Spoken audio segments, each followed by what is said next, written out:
Bienvenidas y bienvenidos a una nueva entrevista del canal, la entrevista número 33.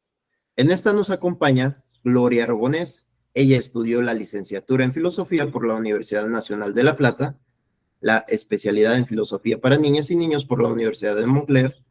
Cuenta con 2 máster, una en Filosofía 318 por la Universidad de Girona y otra en Estudios de la Diferencia Sexual por la Universidad de Barcelona. Es profesora, formadora y directora del Grupo IREF y también coordinadora del Diploma de Especialización Online de Filosofía 318 en la Universidad de Girona. Bienvenida, Gloria. Hola, Axel, ¿qué tal? Muchísimas gracias.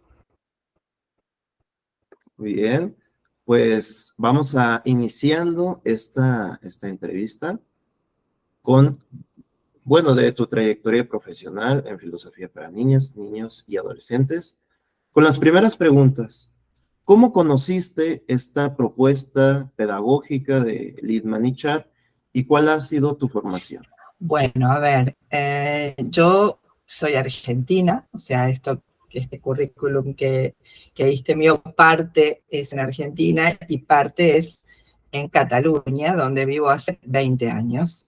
Entonces, yo estando en Argentina, en el año, era profesora de filosofía en colegios secundarios, en prepas, digamos, como dirían ustedes, y en uno de estos colegios donde yo trabajaba, se había empezado a implementar una metodología nueva que se llamaba pedagogía operatoria, que era una cosa que nosotros no conocíamos allí y que nos resultó interesante, y desde la dirección del colegio nos formaron, y luego de formarnos nos dijeron, en Barcelona hay un congreso de pedagogía operatoria que estaría bien que pudieran ir.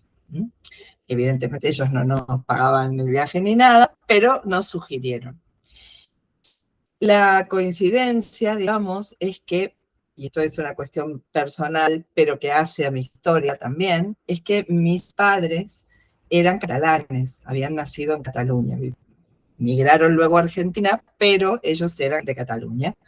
Entonces yo hablo catalán desde que nací, porque en mi casa hablábamos catalán, y un sueño de mi vida era conocer Cataluña. Entonces, cuando aparece este congreso de pedagogía operatoria en Barcelona, se dan las circunstancias y mi padre, que también tenía mucha ilusión que yo conociera Cataluña, me regala el viaje para que yo pudiera conocer. Esto es el año 89, hace siglo pasado, hace millones de años. Muy bien, entonces me vengo al Congreso de Pedagogía Operatoria, digamos, como vistiendo mi deseo en realidad de conocer Barcelona y a los amigos de mis padres y mi historia paterna y materna, etcétera, ¿no? Pero bueno, concretamente voy al Congreso, miro el programa, las propuestas que había, a ver qué es lo que más me interesaba, porque había muchísimas cosas, y encuentro busco a ver si hay algo de filosofía, ¿no? Lo único que encontré fue una línea, una ponencia, que se llamaba Filosofía 618. Nada más. Yo dije, bueno, allá que voy, a ver de qué se trata esto, ¿no? Y ahí me encuentro con una conferencia, una ponencia de Eulalia Bosch, que en aquel momento Eulalia Bosch era la directora del IREF, del cual ahora yo soy la directora, digamos, la directora era ella, y me encuentro muy impactada con lo que yo había estado buscando siempre, es decir, unir la filosofía con la educación. Encontré un proyecto que me hablaba directamente de lo que a mí me interesaba mucho, ¿no? Que era esto que te digo, ¿no? Yo estudié la carrera de filosofía, el profesorado de filosofía en la Universidad de La Plata, como vos dijiste, que fue una formación, en principio, de la carrera académica, digamos, de la filosofía, y luego hice yo la especialidad en profesorado. Entonces hice las didácticas y todas las prácticas y todo eso para ser profesora. Pero a mí me interesaba siempre eso, ¿no? La unión entre la filosofía y la educación. Pero jamás había vinculado esa posibilidad con los pequeños, con primaria, mucho menos con educación infantil. O sea que para mí eso fue un encuentro que de hecho me cambió la vida, ¿no? Ese momento. Entonces, así fue como conocí. Me acerqué a hablar con ella, me presenté, bueno, con el agregado, digamos, que ella le causó mucha simpatía que yo hablara catalán, con mi acento argentino. Además, mi padre era conocido porque era traductor, entonces también ella había leído traducciones de mi padre. Bueno, una serie de coincidencias muy lindas. Y enseguida me dijo, bueno, te vienes al IREF mañana mismo y te cuento. Entonces me fui a hablar con ella y me contó en qué consistía un poco el proyecto, ¿no? Y me dio una lista de contactos, de direcciones postales, imagínate, ¿eh? De Lippmann, de Sharp, o sea, por un lado del IAPC, y después de distintas personas en América Latina que trabajan con filosofía para niños. Uno de ellos es Eugenio, por ejemplo. Eugenio Echeverría estaba en esa lista. Luego un compañero de Chile, por ejemplo, que ahora ya falleció. Bueno, Catherine Yang Silva, que era una profesora de Brasil, que también falleció. Bueno, distintas personas, ¿no? Entonces, y me regaló, mira tú, me regaló el manual de el Harry Sotomayor's Discovery, que ustedes lo llaman la de descubrimiento de Aris, ahí no me acuerdo cómo es. De Filoristeme, ahí está. Me regaló el manual, que incluso el manual publicado en Madrid, ¿no? Por de la Torre, y el libro de Aris, ¿no? En catalán, porque el manual todavía no estaba traducido. Bueno, y yo me volví a Argentina con eso, con esa joya, con ese regalo ¿no? que me encontré en la vida. Y entonces, claro, lo que yo necesitaba era, por un lado, formarme, porque sí que Eulalia, una de las cosas que me dijo es muy importante la formación, y esto, claro, ¿cómo lo hago yo, no? Entonces dice, bueno, a ver si Brasil, a ver si tal, ¿no? Estados Unidos, tal. Y entonces yo, por un lado, escribí a todo el mundo. Axel, estamos hablando de escribir con máquina de escribir, enviar las cartas por correo postal, sin saber si, hay una tormenta acá, sin saber si alguien me iba a contestar, ¿sabes? O sea, realmente, para que se sitúe la gente, ¿no? Estamos hablando de otro momento también de la comunicación, ¿no? Pero tuve mucha suerte porque me contestaron, claro, con el tiempo que tardan las cartas y las cosas en llegar, ¿no? Pero me contestó Eugenio, me contestó Catherine Yang Silva de Brasil, y me contestó, bueno, Al Sharp en realidad, ¿no? Entre Lippmann y Sharp los dos me escribieron. Entonces, mi primera formación fue en Brasil, porque era lo que podía yo en ese momento hacer, ¿no? Por un lado, lo que hice fue empezar a probar con mis alumnos de secundaria lo que como más o menos podía y intuía que podía funcionar. Empecé a probar Filoepisteme y a adaptarlo a la Argentina, digamos, porque claro, la traducción que yo tenía, no, que era la española, en realidad no era la catalana, en español, de España, no cuajaba para nada con la manera de hablar nuestra, ¿no? Entonces empecé a hacer esa adaptación, y a probar, y hacer los diálogos, muy intuitivamente. Me voy a Brasil, me voy a San Pablo con Catherine, que también me invitó, me dijo, te vienes aquí. Ellos ya tenían el Centro Brasilero de Filosofía para Crianzas, ya funcionaba hacía un tiempo, tenían los libros publicados, y los cursos eran muy similares a cómo funcionaba la formación en Montclair con Lippmann. O sea, seminarios intensivos en un lugar, ¿no? Con un tutor que te explicaba cómo dirigir una sesión. Bueno, fue todo un desafío porque todo esto en portugués. Yo no hablo, por supuesto, ¿no?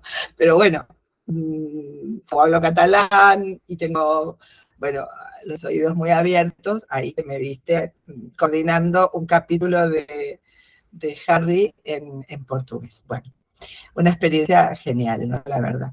Y luego fui a Mendham con Lippmann y Sharp, que sí que ellos me becaron, digamos, la estadía y la formación, y yo tuve que pagarme mi pasaje desde Argentina, ¿no?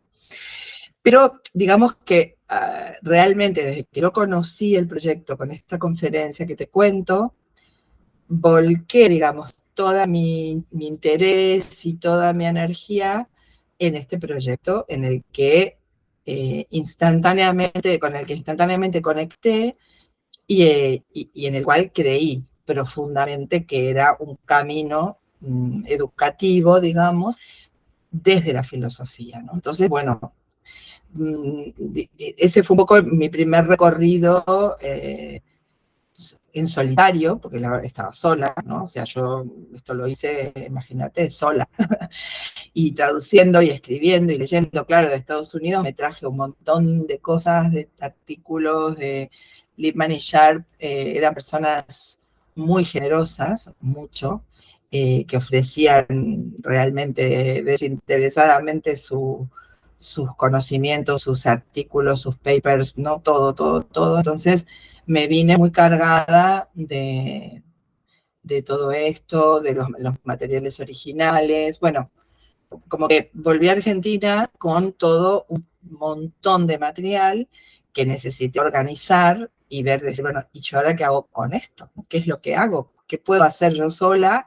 Una profesora de una par de escuelas en el Gran Buenos Aires, ¿qué hago yo con esto? ¿No? Porque tampoco tenía vinculación con la universidad, porque no había hecho carrera académica, ¿no?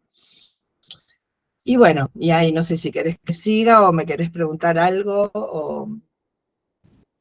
Sí, ya ese primer recorrido que nos mencionas, hay dos eventos, no sé si sean como los vaya a decir, si no me corriges, pero ya después de haber ido con Lippmann y Sharp y regresarte a Argentina, continuó una serie de proyectos, ¿no? Y que de alguna forma ya habías empezado, que vendría siendo la traducción y la adaptación de esos libros, de esas novelas, al contexto de Argentina.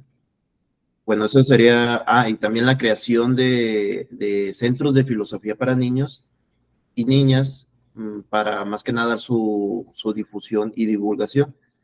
Bueno, eso sería un primer momento, y el segundo momento, aquí ya ves que al principio mencionaba que el estudio de la máster en filosofía 318, primero fue la difusión y divulgación en Argentina, y después fue el estudio Claro, en la máster, sí, sí, ¿o sí. cómo fue? Sí, porque todavía imagínate que estamos en unos años, estoy hablando del año 90, 91, el máster no existía aquí todavía, ¿no? Entonces, sí que, claro, yo vuelvo a Argentina, me pongo en contacto con la Universidad de Buenos Aires y con la Universidad de La Plata, con profesores míos, ¿no? Que yo había tenido.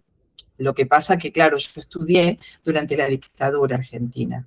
Entonces, los profesores que yo tuve, por suerte, ya no estaban más luego, porque, claro, los buenos profesores habían tenido que exiliarse o los habían desaparecido y matado. Entonces, los profesores que yo encontré en la universidad, en la época democrática, digamos, no eran profesores que yo había tenido como alumno, ¿no? Sin embargo, bueno, me contacté con ellos, igual en la Universidad de Buenos Aires, y empecé como yo empecé a trabajar en las escuelas y a poner en práctica esto con primaria, en otra escuela también, que me ofrecieron la escuela, haz lo que quieras con los niños, prueba. Entonces eso fue genial porque yo pude probar todos los materiales, formé a las maestras, empezamos a trabajar y esto tuvo cierta difusión en la prensa. Entonces empezaron a contactar conmigo distintas personas que les interesaba el proyecto y formamos un centro de filosofía para niños. En ese primer grupo te puedo nombrar algunas personas que a lo mejor conoces o te suenan, como por ejemplo Estela Corinti, Walter Cohen, Cecilia Caputo, Andrea Pack. Ellas eran personas que estaban en ese primer centro de filosofía para niños, que luego una parte, digamos, de esas personas creamos otro centro, el Centro Argentino de Filosofía para Niños y el CIFIN, luego con Estela, y bueno, eso durante todos esos años de trabajos de formación docente, de aplicar en distintas escuelas, de traducir y publicar. Nosotros allí publicamos Filo y Episteme, como el descubrimiento de Aristóteles, publicamos Pixi, Kio y Gus, o sea, fuimos haciendo estas publicaciones de las novelas, porque los manuales siempre utilizamos los de Ediciones de la Torre, ¿no? Entonces, en todos esos años, claro, cada vez había más escuelas, era más conocido el proyecto, pero también pasaban cosas en Argentina, políticas y económicas, que en lo personal hicieron que yo dejara Argentina y me viniera para Cataluña. Entonces, en ese irme, digamos, de Argentina, sí que yo seguí y sigo en contacto con escuelas que originalmente empezaron con el proyecto. De hecho, el otro día vi que 2 de estas escuelas hicieron el 5º encuentro intercolegial entre niños, ¿no? Y son escuelas que aplican el proyecto desde el año 90, 93, imagínate los años que hace, ¿eh? Y continúan aplicando el proyecto y yo continúo en contacto con ellas. Y me da mucha alegría, ¿no? Saber que nuevas generaciones de maestros se van formando y todo, ¿no? Entonces, cuando yo vengo acá, empiezo a trabajar en el Grupo IREF. O sea, me inserto en el Grupo IREF como formadora, ¿eh? Todavía no estaba el máster, respondiendo a tu pregunta. El máster, creo que la primera edición del máster, que siempre fue online y siempre fue bilingüe, yo creo que fue en el 2006. Entonces era un máster de 2 años, de 2 cursos de duración, y se han hecho 8 ediciones de ese. O sea, la última edición la terminamos en pandemia, digamos, un poco en ese curso de la pandemia, ¿eh?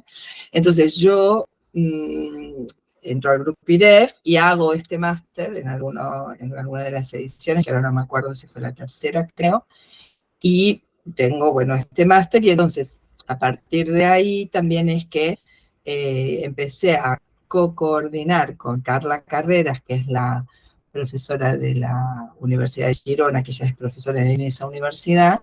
Entonces, ese máster, que ahora en realidad mutó a un diploma de especialización de 1 año, también online, lo co-coordina el Grupo IREF con la Universidad de Girona. Entonces, Carla Carreras y yo somos las que coordinamos esto, ¿no?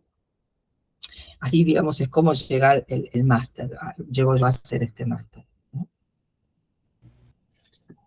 Y bueno, ya centrándonos en esa etapa, ¿cuáles fueron las experiencias de divulgar, de formar en esta propuesta educativa? Primero como profesora y ya después como directora del Grupo IREF.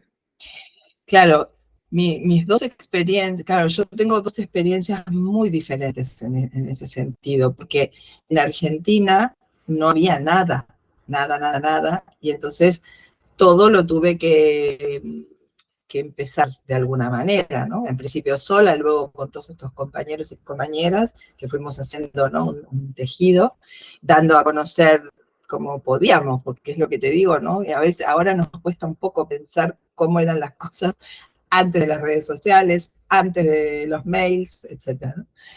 Y sin embargo, funcionábamos, íbamos a los congresos internacionales, nos íbamos relacionando y íbamos haciendo esa difusión. En cambio, en Cataluña, yo me inserto en el Grupo IREF, que era un grupo que se creó en el año 86, 87, como asociación. Entonces, ya estaba todo muy armado, ¿sabes? Yo me sumo al Grupo IREF como una formadora más, ellos tenían ya un equipo de formadores. En ese momento, cuando yo llego, la directora ya no era Eulalia Bosch siempre siguió vinculada al Grupo IREF, pero ella se dedicó más a cuestiones vinculadas con la filosofía y el arte y otras cuestiones. Y la directora era Irene de Puig, que también supongo que les debe sonar o les debe sonar. Irene de Puig, que claro, es una persona, es un referente, en México es muy conocida porque junto con Angélica crearon el material para educación infantil y allí fue muy, muy conocido.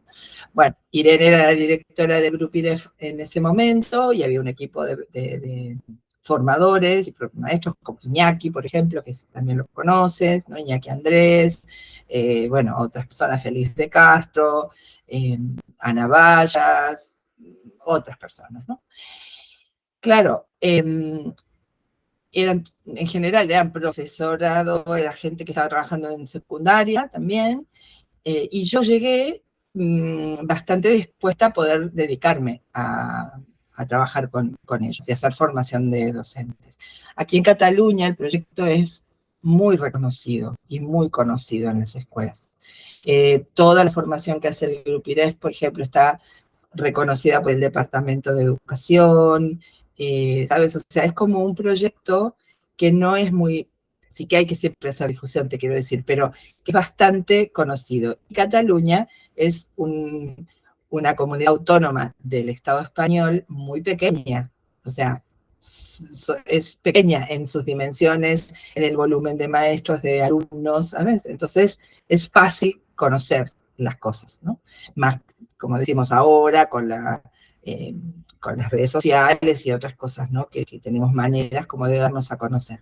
Entonces, yo no tuve que hacer ningún esfuerzo por dar a conocer, porque ya te digo, aquí era muy conocido. Lo que sí tuve que hacer es adaptarme a la manera de trabajar y de hacer los cursos y las formaciones aquí, ¿no? Que era bastante diferente de cómo lo hacíamos en Argentina o de cómo lo hacen en Mendam, por ejemplo, ¿no? Que nosotros tendríamos, o como yo lo había hecho en Brasil, ¿no? Que te contaba, que eran como seminarios más condensados, intensivos, y aquí no, ¿no? Aquí la formación es más extensiva, bueno, es otra manera, ¿no? La gente es diferente, tiene otras maneras de formarse, y bueno, y así lo hice, ¿no? Me adapté, digamos, con mucha facilidad y me impliqué y siempre fue mi trabajo, fue hasta hace 10 años que además empecé a dar clase en la Universidad de Barcelona como profesora de didáctica de la filosofía, ya no en filosofía para niños, pero vinculando siempre mi interés, ¿no? Por la educación y la filosofía. Entonces, ahora, digamos, mis dos ocupaciones son estas, ¿no? El filosofía para niños, y que aquí la llamamos filosofía 318, eso que te decía del nombre de aquel, ¿no? Que son los años, las edades de los niños y niñas y adolescentes, y luego mi trabajo como profesora de didáctica de la filosofía en el máster de profesorado de la Universidad de Barcelona.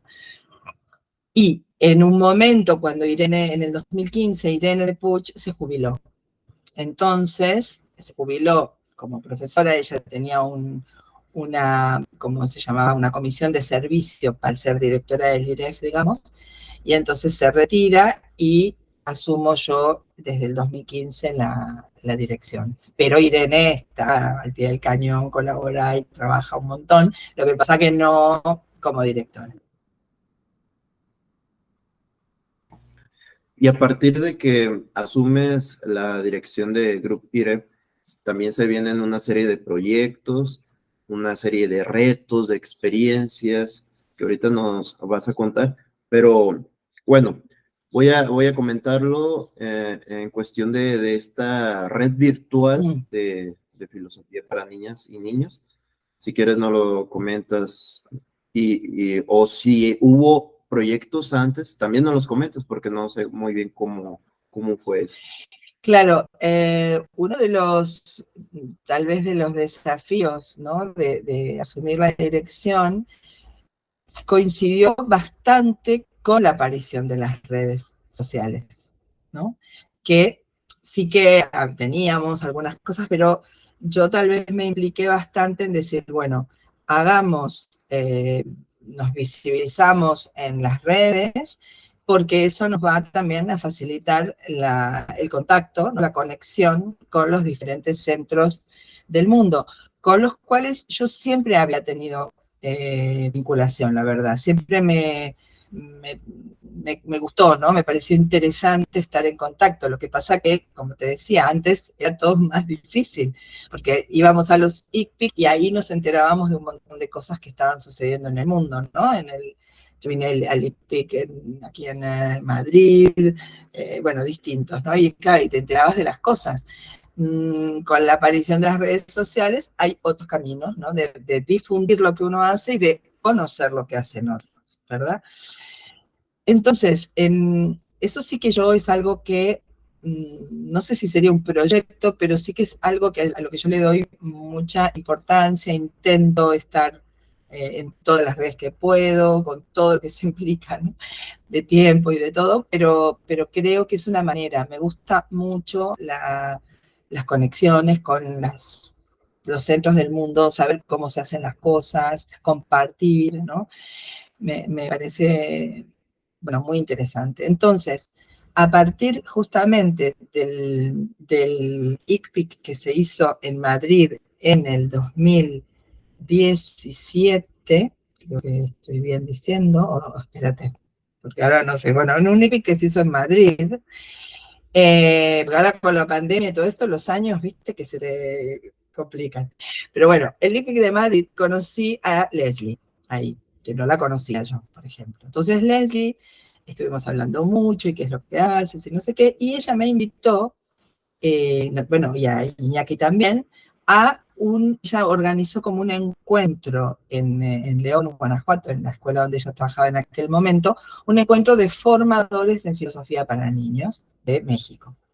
Y entonces nos invitó bueno, a mí, a Iñaki, sí, y luego los demás eran de México. Entonces, yo allí conocí, bueno, yo había gente que por ejemplo, a Tere de la Garza, yo la conocí en Mendam.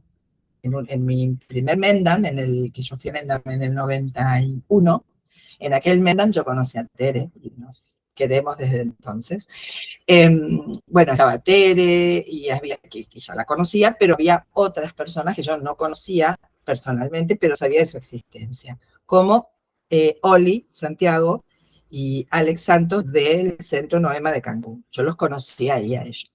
Y ellos fueron, Oli en particular, la que se me acercó con la propuesta de decir, tenemos ganas de hacer comunidades de diálogo entre niños de diferentes países, a ver si ya lo propuse a otras personas, no me hicieron caso, y yo como estas cosas me encantan, le dije que sí inmediatamente, le dije sí, tú tranquila, que ya voy a hablar, a ver con quién, nosotros aquí tenemos una red de escuelas, de filos, las llamamos filoescuelas, ¿no? Filoscolas, que son escuelas como asociadas al Grupo IREF, que nosotros hacemos un seguimiento, digamos, de esto. Si quieres, luego esto te lo cuento un poco más.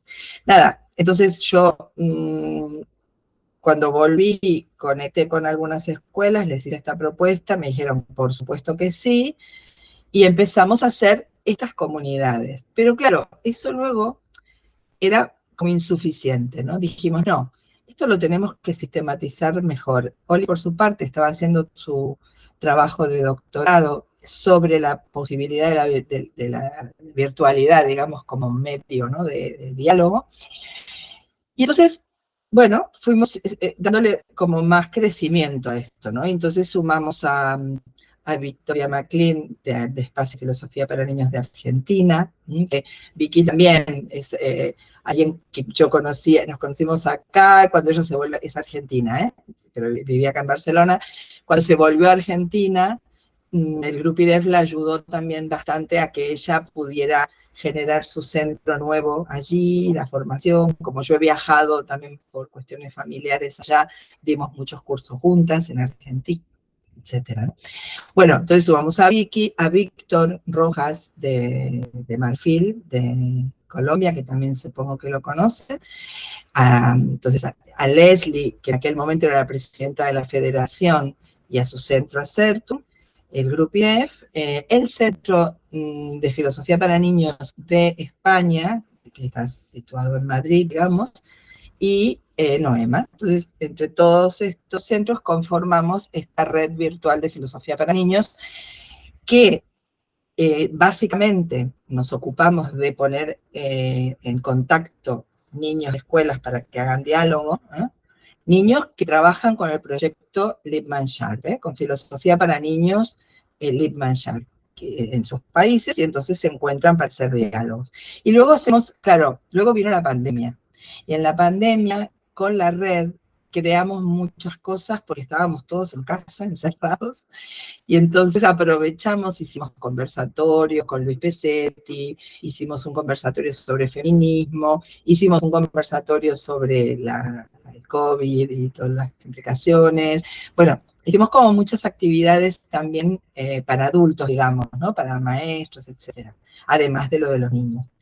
Ese es un proyecto que me encanta, que le damos mucho movimiento, mucha vida, porque, bueno, creemos mucho, ¿no? En estas redes y en esto que se puede generar, ¿no? En la virtualidad. La verdad que es muy interesante también la investigación que se puede hacer respecto de esto, ¿no? Porque hay gente que dice, no son comunidades de diálogo porque la virtualidad no lo permite. Bueno, veamos si es verdad o no, estudiémoslo, y eso es lo que, sobre todo Oli, es la que va a hacer. Y se me hace muy interesante de que, bueno, uno piensa, ¿no? A través de, o por la pandemia se creó esta red virtual, pero en realidad fue desde antes. Antes. Y eso se me hace interesante. Sí, Y es bueno, verdad. ahorita, Una cosa te quiero decir, que la pandemia lo que sí facilitó a la red fue la tecnología, porque antes ahora Zoom, Meet, no sé qué, ¿no? Todo nos parece como, pero antes de eso teníamos el Hangout, que era el chat que tenía Gmail, ¿no? Y era súper difícil, se cortaba, se escuchaba mal, había que hacer. Entonces la pandemia trajo tecnología mejor para hacer este tipo de cosas, ¿no? El Zoom, etcétera. Y realmente eso mejoró un montón la comunicación entre los niños, ¿eh? Te quiero decir. Sí, perdóname, que te interrumpí. no te preocupes. Hace rato habías mencionado lo de las filoscuelas. ¿De qué se trata? Bueno, mira, la red de Filoscolas y Filoinstis, aquí los secundarios, las escuelas secundarias se llaman institutos, ¿no? Son las escuelas infantil y primaria, y los institutos son los de secundaria, bachillerato y secundaria. Entonces tenemos las Filoscolas y los Filoinstis, les decimos así. Mira, esto fue en realidad una propuesta que vino a raíz de la gran crisis que hubo aquí en España, bueno, en Europa, en el mundo en general, pero aquí en Europa y particularmente en España, en el 2008. Entonces, todo el mecanismo que había de formación de profesorado aquí en Cataluña, que era bestial, tenían un montón de cursos, un montón de cosas que se podían hacer, se cortó económicamente, ¿no? Y entonces al Grupo IREF eso le afectó directamente, porque nosotros vivíamos, digamos, de toda esa formación que nos debía el Departamento de Educación para las escuelas, ¿no? Entonces eso se cortó de cuajo. Y entonces tuvimos que reinventarnos, porque dijimos, o cerramos, o el Grupo IREF cierra, o nos inventamos algo. Y entonces nos inventamos las filoescuelas. O sea, lo que hicimos fue convocar a escuelas, que imagínate, aquí hay escuelas que hace 20 años, 25 años, 30 años, que trabajan con el proyecto. Son escuelas históricas, ¿no? Y luego otras que se van sumando, ¿no? Pero hay muchas que son escuelas históricas. Entonces, hicimos una convocatoria, les contamos la situación, y lo que se nos había ocurrido era crear una red de escuelas que pagaran una cuota como de socios, ¿no? al Grupo IREF, y a cambio de eso, el IREF entonces les da formación, materiales, pone en relación a las escuelas, bueno, un montón de cosas que hacemos, ¿no? Y entonces, bueno, esto fue, ya te digo, las primeras fueron en el 2014, o sea, ahí cuando empezamos con esta red, mira, va a ser ahora 4 años, 10 años, no puedo creer. Y claro, en el transcurso se han dado de alta escuelas, se han dado de baja, de todo, ¿no? Y en un momento, por una cuestión también de cambio de programa educativo, todas estas cosas, los institutos empezaron a demandar también formación y para aplicar el proyecto, y entonces dijimos, bueno, sumamos a los institutos a esta red y creamos estos Philoinskis. Entonces, hacemos, bueno, ya te digo, como cosas las escuelas tienen como un pack de horas durante todo su curso escolar para disponer de lo que quieran de nosotros, ¿sabes? Dicen, tenemos, no sé, queremos profundizar un poco en el tema del diálogo. Muy bien, entonces organizamos unas sesiones para esa escuela. Tal.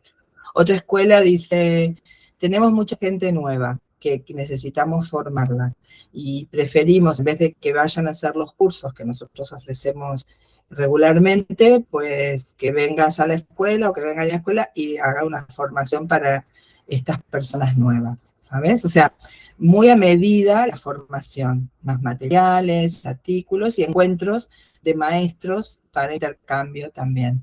Bueno, distintas cosas, ¿no?, que hacemos con las filoscolas, y es muy interesante. Es un proyecto en el que creemos mucho y que vamos como, bueno, ¿no?, activando y inventando cosas nuevas para ofrecerles, etc. Ah, muy bien. Y ahora, ¿qué otros proyectos se han hecho o se planean hacer que de alguna forma reflejan esas metas y retos que tienes? Bueno, ahora justamente estamos en un momento, como esto que te digo, ¿no? El Grupo IRF es un centro que tiene tantos años y bueno, cada tanto hay que hacer reinvenciones de cosas, ¿no? Una de ellas, por ejemplo, que estamos ahora trabajando, supongo que durante este verano lo haremos, es renovar nuestra página web. Entonces tenemos una página web que tiene muchísimos materiales, muchos, en abierto, ¿no?, para que los maestros trabajen, y es una página que es vieja, antigua, digamos, en su estructura, y tiene tantas cosas que también hay que hacer como un poco de limpieza, reordenar, ofrecer cosas nuevas. Entonces, eso nos está también haciendo pensar otras cosas respecto del proyecto, ¿no? Y de que en otros ámbitos que Filosofía para Niños podría intervenir. Tuvimos un proyecto muy lindo hace un par de años, que luego no prosperó también un poco por la pandemia, supongo, que hicimos unas colonias de verano, no sé cómo se llaman aquí, pero bueno, aquí cuando los niños terminan la escuela, las clases, digamos, tienen un montón de tiempo de vacaciones. Entonces se estila mucho ofrecer distintas colonias de vacaciones para que los niños vayan. Algunos son de día, de pasar el día, que hay una piscina y a lo mejor hacen actividades o lo que sea, o que se quedan a dormir unos cuantos días, y son colonias en general temáticas, o colonias de cocina, o colonias de radio, o colonias de, ¿no?, como un tema. Entonces nosotros hicimos unas colonias de filosofía, que estuvo muy divertido, fue muy genial, muy complicado de organizar, muy difícil. Tuvimos un equipo de profes de filosofía y que eran muy expertas en este mundo del tiempo libre y de este tipo de actividades de las colonias, y fueron muy lindas, fue una experiencia.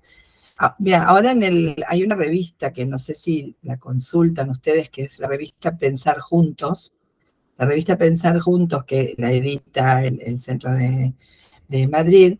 El nuevo número, que creo que lo abren ahora en julio, hay un artículo que escribieron las chicas contando esta experiencia de las filocreativas. También hay un artículo mío que en realidad es como unos apuntes de la conferencia que yo di en el Encuentro Iberoamericano de Cáceres del año pasado, que también está ahí esa conferencia, por si les interesa leerla. Pero concretamente lo de estas colonias filocreativas está acotado un poquito ahí, ¿no? Eso sería, digamos, esa experiencia o algo parecido en el sentido de ocupar espacios de educación no formal, digamos, bibliotecas, ¿no?, otros espacios. Eso es un proyecto que nos gustaría. Lo que pasa es que, claro, eso requiere también de tener personas para hacerlo, ¿no? Y todo no lo podemos hacer las mismas personas, entonces, bueno. Y otro de los objetivos importantes es incorporar gente nueva y joven que cada año vamos teniendo, ¿no? Nuevas incorporaciones, pero bueno, nos gustaría tener más personas todavía. Y bien formadas, ¿sabes? Bien formadas en filosofía para niños de una manera seria, profunda, ¿eh? Sí. Y bueno, vamos finalizando nuestra entrevista con las siguientes preguntas, aunque bueno, están muy relacionadas. ¿Para ti qué es filosofía para niñas y niños y por qué te sigues dedicando a ella? A ver, claro, filosofía para niñas y niños para mí, desde que te digo, desde aquel día del año 89, es también mi proyecto vital, ¿no? Es un proyecto laboral, pero al mismo tiempo es mi proyecto vital. Yo creo profundamente en filosofía para niños.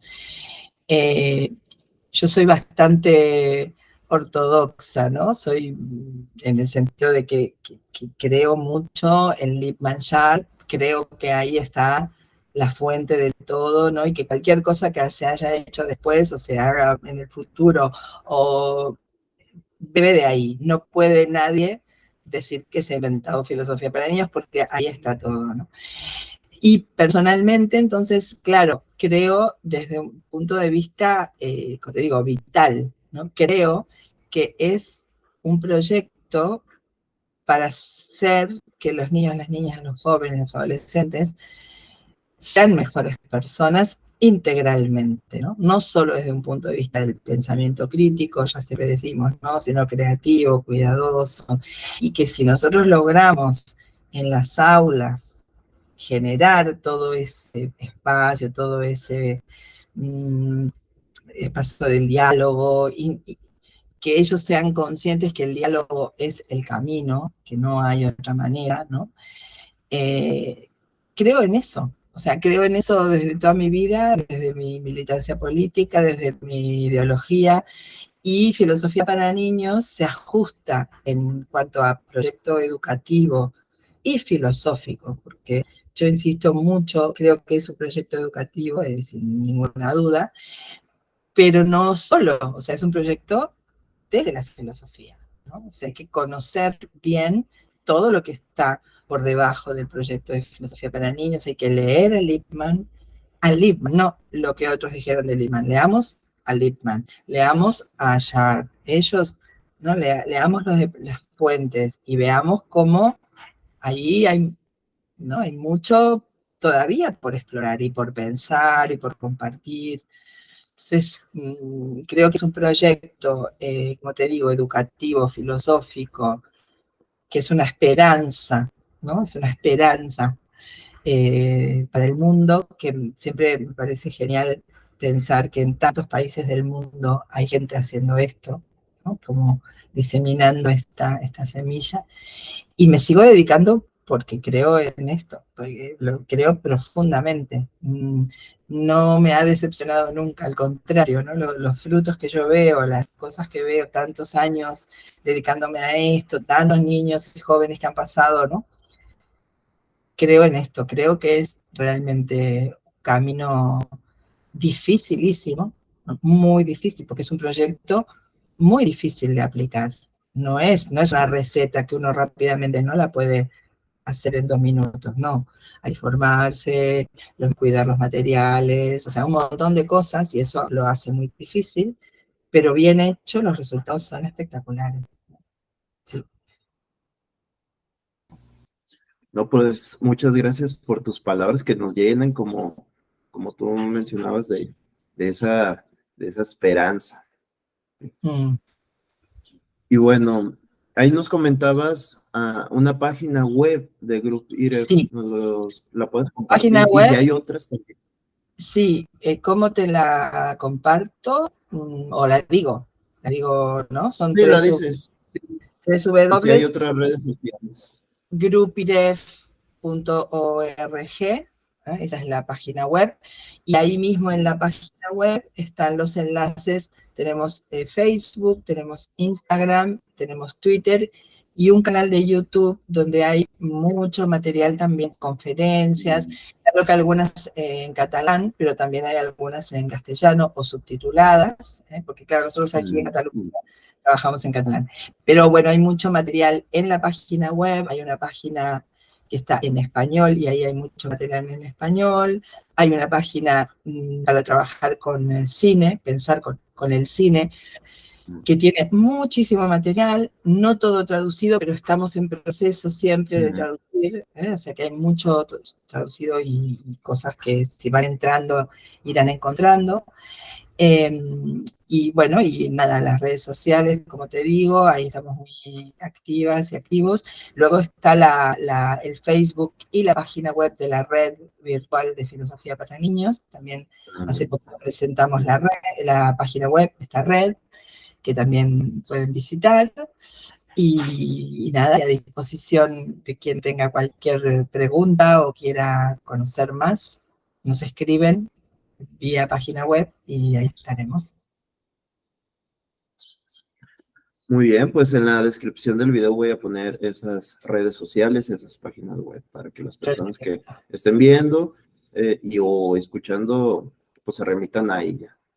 No, pues no me queda de otra, Gloria, que darte las felicitaciones, agradecerte por contarnos tu trayectoria profesional y haber aceptado esta entrevista. Yo te agradezco a ti mucho, también por la labor que estás haciendo de difusión de tantas personas. Dijiste que era el número 33, me parece impresionante. Creo que es un documento, todo esto que estás guardando histórico. Yo he visto algunas, no todas, la verdad, pero he visto algunas y sí, me parece súper interesante realmente, ¿no? Que haya alguien como vos que vayas haciendo este trabajo de recopilar el testimonio de tanta gente por todo el mundo que estamos haciendo lo mismo. Así que muchas gracias a vos. No, pues, gracias por esas palabras que nos ayudan a seguir adelante con este proyecto y crear comunidad entre las personas. Exacto, muy bien. Gracias, Axel.